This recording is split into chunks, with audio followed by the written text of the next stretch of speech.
If an avoidant rewrites the story of your relationship to make themselves the victim or justify their exit, they're not coming back. That's not someone taking space to reflect. It's someone mentally closing the chapter so they don't feel guilty. And here's the part no one wants to admit. If they feel relieved after the breakup instead of remorseful or conflicted, they've already detached long before the relationship ended. You'll notice it in the silence, in their complete lack of curiosity about how you're doing, as if you never mattered. And if they can move on fast, build a new life without emotional processing, it's because avoidance lets them bypass the discomfort. They don't come back because doing so would require them to face themselves. And avoidants don't do inner work unless life forces them to. If they're blaming you without ever owning their part, you don't need closure from them. That silence is your closure. When someone with an avoidant attachment style chooses to leave a relationship and rewrites the narrative to justify their exit, it's one of the clearest signs they are not coming back. This isn't about someone simply telling their version of events. It's about fundamentally changing the story so they can emotionally disconnect without guilt.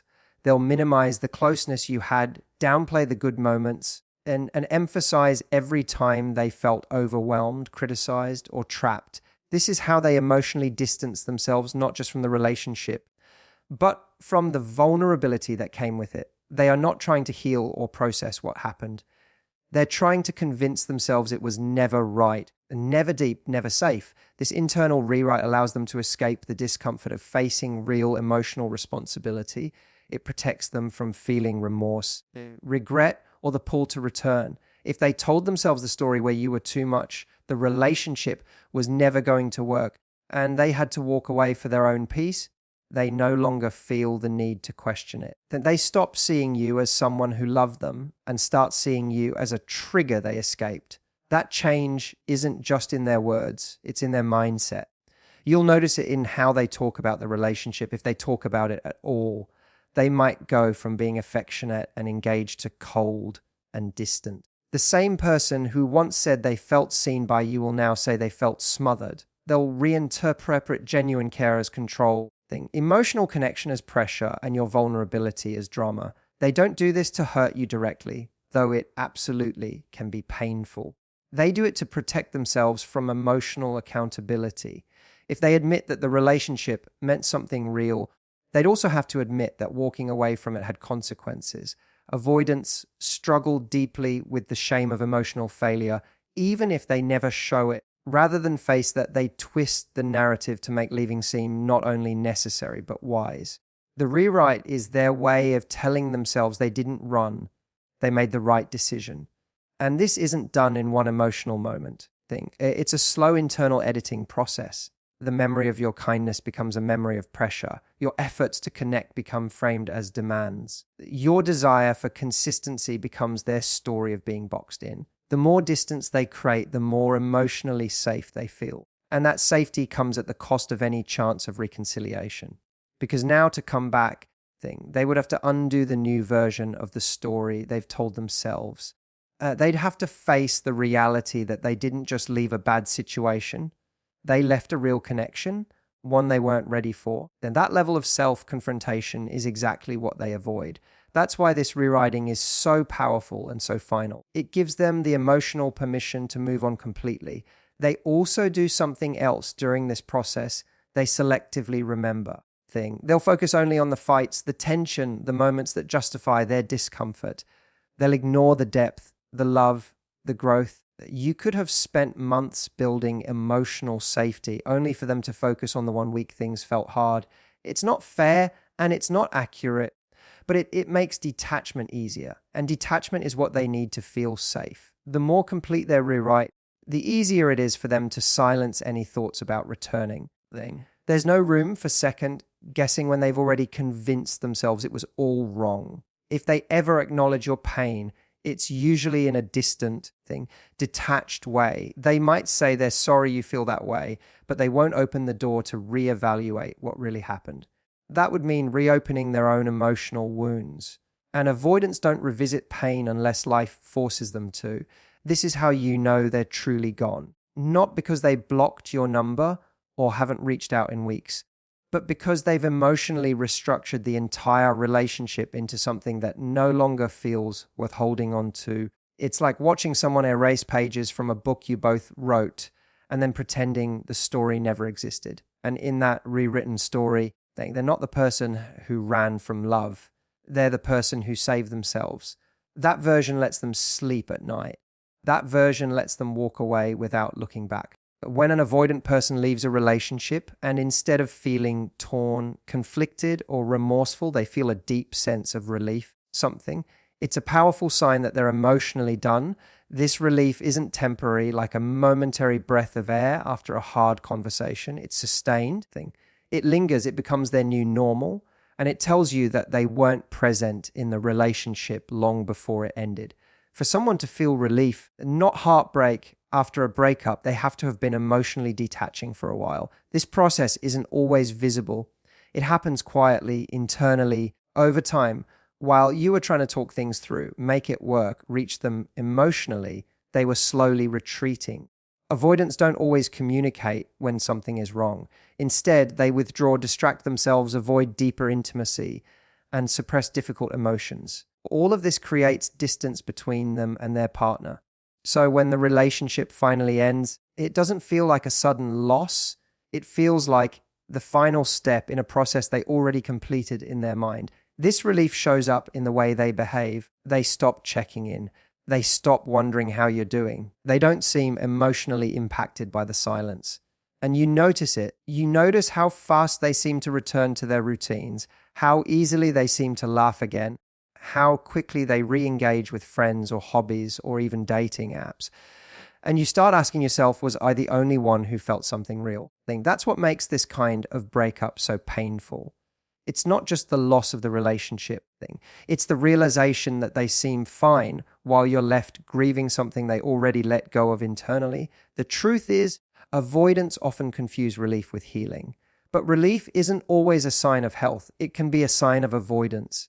They're not relieved because they processed their emotions in a healthy way or because they've grown. They're relieved because they no longer have to confront the vulnerability, discomfort, or emotional demands that intimacy required. They don't have to deal with someone else's expectations. They don't have to explain themselves anymore. They don't have to risk being truly seen. This relief isn't peace, it's escape. And in that escape, they don't feel the urge to return, because returning would mean facing what they ran from in the first place. They may tell themselves they're better off, that things feel lighter now, that they're finally free to be themselves again. And in some ways, they genuinely believe it. That belief is part of the coping mechanism. If they allowed themselves to feel conflicted or guilty, they'd have to confront the possibility that their avoidance hurt someone, that their emotional unavailability cost them something valuable. But they don't want to look at that. So they convince themselves that this relief is clarity, that this space is what they always needed, that walking away was the most honest thing they could do. Even when you try to reach out, hoping for some sign of reflection or lingering emotion, they often respond with detachment or emotional distance. They may be polite. They may even say they hope you're well. But there's no warmth behind the words, no indication that they're questioning their decision.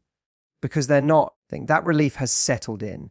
And for them, that's all the proof they need that they made the right call. The hard part is that this behavior can be incredibly confusing for the person left behind. You remember the moments of connection, the laughter, the intimacy.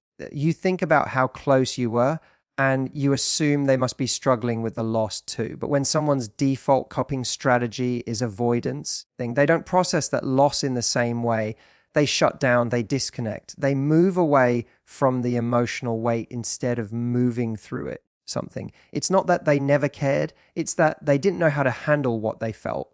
So rather than staying and working through discomfort, they chose to end it. And the relief they feel is more about avoiding discomfort than achieving emotional clarity. It's about not having to confront their own walls, their own fears, their own inability to hold space for closeness. And in that state of emotional distance, they don't look back, because looking back would mean feeling something. It would mean admitting that the relationship touched them in a way they weren't ready for. And avoidants protect themselves from that kind of vulnerability at all costs. So they stay relieved, they stay distant, and in their mind, then they've already moved on. When someone with an avoidant attachment ends a relationship and shows no curiosity about your life afterward, it's one of the clearest signs they've emotionally detached in a way that's likely permanent. This isn't about pride or immaturity. It's about emotional self-preservation. Avoidants often disconnect as a way to maintain control over their feelings. After a breakup, they don't want reminders of the emotional vulnerability they experienced in the relationship. So they actively avoid information that might reawaken those feelings. They don't ask mutual friends about you. They don't check your social media. They don't reach out to see how you're doing.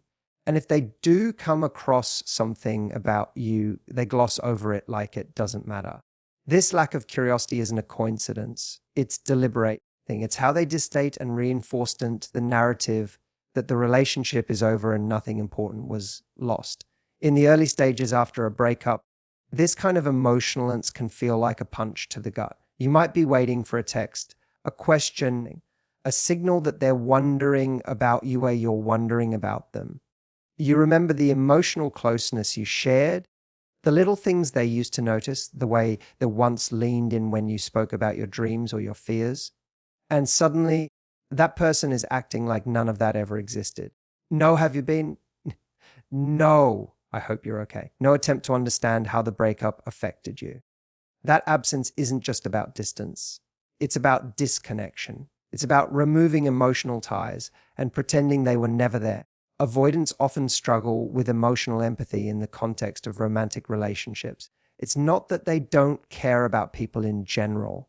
It's that vulnerability in close relationships feels threatening. So when they exit, they emotionally shut down to avoid any lingering attachment. Curiosity would require them to remain emotionally open, even just a little about something. It would mean they care how you're coping, what you're doing, whether or not you're okay. But if they open that door, they also risk stepping back into emotional discomfort, especially if they sense you still have feelings or unresolved questions. So instead of wondering about your life, they avoid it completely. They tell themselves you're fine. They assume you've moved on. Or worse, they don't think about it at all, not because it doesn't matter, but because they've trained themselves not to go there. This lack of curiosity can also serve another purpose. It protects their version of the breakup. If they check in and see that you're doing well, it might trigger feelings of regret or loss. If they see you're struggling, it might trigger guilt. Either way, curiosity forces emotional engagement. And for someone who copes by avoiding emotional engagement, it's easier to just stay away. No updates, no questions, no involvement.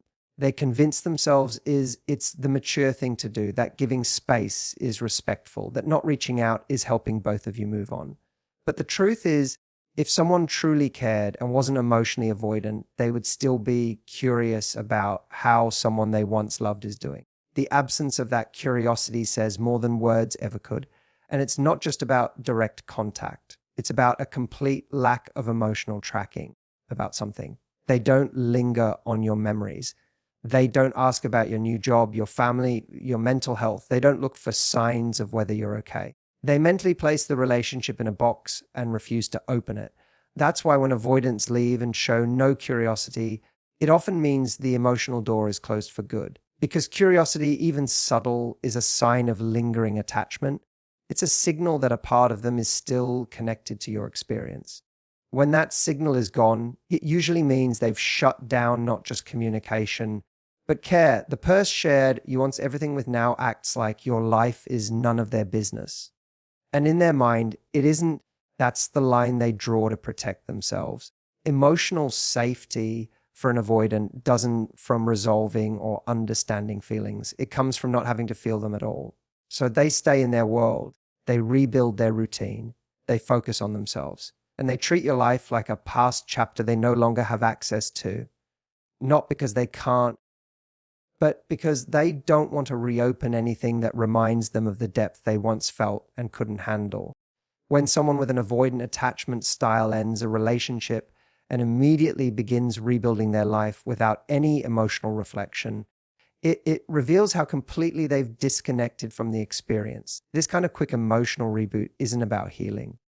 It's about escaping. For avoidance, intimacy often feels threatening. So when a relationship ends, a sense of internal relief that allows them to shift gears almost instantly. You may see them throw themselves into work, book spontaneous trips, reconnect with old acquaintances, or even start dating again quickly. On the surface, it can look like resilience, but underneath it, there's a deep unwillingness to sit with the discomfort, grief, or vulnerability that comes with loss. Avoidants aren't rebuilding with clarity. They're rebuilding as a defense mechanism to avoid emotional depth. This behavior often catches their former partner off guard. While one person is left processing the relationship, sitting with unanswered questions, wondering what went wrong and feeling the emotional weight of it all, the avoidant appears to be moving on effortlessly. There's no pause, no visible sadness, no sign that they're grappling with the emotional consequences of the breakup. They may even appear happier, lighter, like a burden has been lifted. That appearance can be devastating to the person left behind because it seems to erase the reality of what the relationship meant. It can make the entire connection feel disposable, like it was just a temporary phase rather than something meaningful. But this reaction isn't the value of the relationship. It's about the avoidance discomfort with vulnerability and their need to regain control quickly. Instead of reflecting on what went wrong or what patterns they contributed to, avoidants tend to minimize or rationalize their behavior. They often tell themselves the relationship just wasn't right, that things were too complicated, or that they're better off without the emotional weight. This narrative allows them to sidestep personal accountability and avoid any inner work that might force them to confront their own emotional limitations. They don't look inward, they don't ask how they might grow, and they don't examine the parts of themselves that avoid intimacy or push people away. Instead, they focus on external change, new routines, new goals, new distractions. This gives them a sense of forward motion without emotional reflection. The problem with this quick rebuilding is that it creates the illusion of growth. Because things look different on the outside, they assume they've changed on the inside. But avoidance isn't healing, it's postponing. The emotions they refuse to deal with don't just disappear, they go underground. They get buried beneath productivity, social events, and surface level interactions. And without reflection, the avoidant never breaks their own pattern. So even though their life looks like it's moving on, it's moving in circles, the same emotional walls stay up, the same fears remain hidden, and the same intimacy issues lie dormant, ready to resurface in the next relationship. This behavior also serves another function. It prevents reattachment. If they were to sit still and reflect, they might feel the pull to reconnect, to reach out, to acknowledge that something meaningful was lost. But by staying busy and rebuilding quickly, they create a buffer. They don't have to face the depth of what they walked away from. They convince themselves they're just doing what's best. That this is what strength looks like. That moving on without pause is maturity. But true maturity involves reflection. It involves asking hard questions and facing uncomfortable emotions. Avoidants skip that process. It feels too vulnerable, too uncertain, too out of control. And for them, control is everything. They may not even realize they're avoiding. They might about something. They genuinely believe they're the right thing by keeping busy and not looking back. But the lack of emotional reflection is exactly what ensures they won't return, because coming back would require them to acknowledge what they feel about something, what they did, and what they still haven't faced. And they're not ready for that. They don't want to reopen something they've already boxed up. So they distract, rebuild, and reframe in a world and that leaves no space for emotional processing. The relationship becomes a closed chapter, not because it ended naturally, but because they refuse to revisit it. They surround themselves with noise and movement so they never have to sit in silence and feel. And that silence, the emotional stillness where real healing begins, is something they spend their life avoiding.